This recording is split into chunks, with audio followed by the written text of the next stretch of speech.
ही भरली मिरची इतकी चवदार लागते, एकदा केली की एक खाऊन थांबणं शक्यच नाही आणि घरातल्यांची अगदी फेवरेट होऊन जाईल इतकी चविष्ट बनून तयार होते. तुम्ही ही प्रवासात सुद्धा घेऊन जाऊ शकता आणि जर तोंडाला किंवा जेवणाला चव नसेल, तर तुम्ही ही झटपट बनवून खाऊ शकता.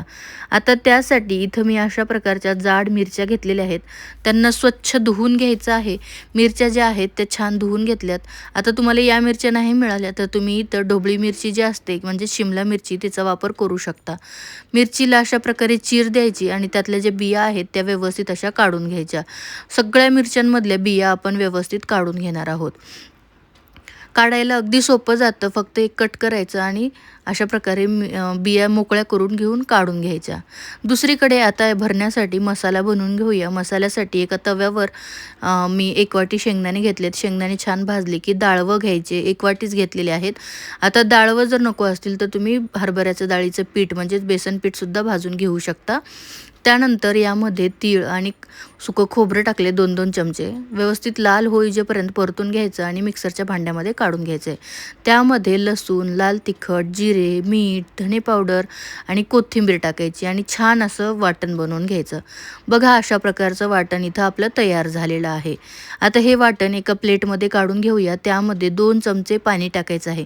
आता पाण्याच्या ऐवजी जर तुम्ही प्रवासात नेणार असाल तर तेलाचा वापर इथं करा. पाणी बिलकुल वापरू नका.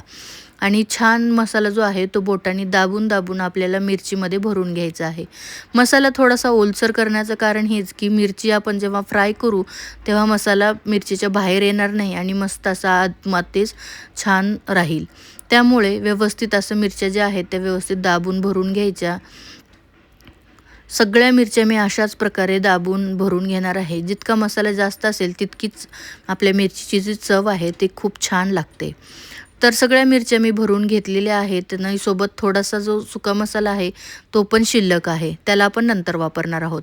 सेम तव्यामध्ये 2-3 चमचे तेल टाकलेलं आहे आणि यामध्ये आपल्याला एक करून मिरच्या आपल्या सोडायच्या आहेत. आता मिरची जी भरलेलं आहे ते वरच्या साईडला करायचं आहे आणि आपल्याला या झाकण ठेवून छान अशा शिजवून घ्यायच्या आहेत.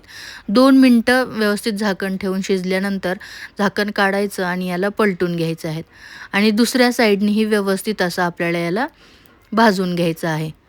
आता असंच करत आपल्याला याला आलटून-पलटून सर्व बाजूंनी छान मऊसर होईपर्यंत भाजून घ्यायचं आहे. रंग बघू शकताय खूप छान आलेला आहे आणि मिरची छान भाजून झाली, की जो सुका मसाला होता तो टाकायचा आहे आणि 1 ते 2 चमचे पाणी इथं टाकायचं आहे, जेणेकरून आपला मसाला करपणार नाही. झाकण ठेवायचं आणि आपल्या मिरच्या एकदम तयार. असा मस्त खरपूस भाजलेला पराठा घ्यायचा किंवा भाकरीसुद्धा तुम्ही इथं घेऊ शकता. त्यासोबत ही मिरची अप्रतिम लागते. वरण भातासोबत सुद्धा तोंडी लावायला मस्त लागते. भाजीची गरजच नाही जर तुम्ही अशा प्रकारच्या मिरच्या जर बनवल्या तर. नक्कीच ट्राय करून बघा. व्हिडिओ कुठल्याही क्षणी आवडला तर लाईक करायला विसरू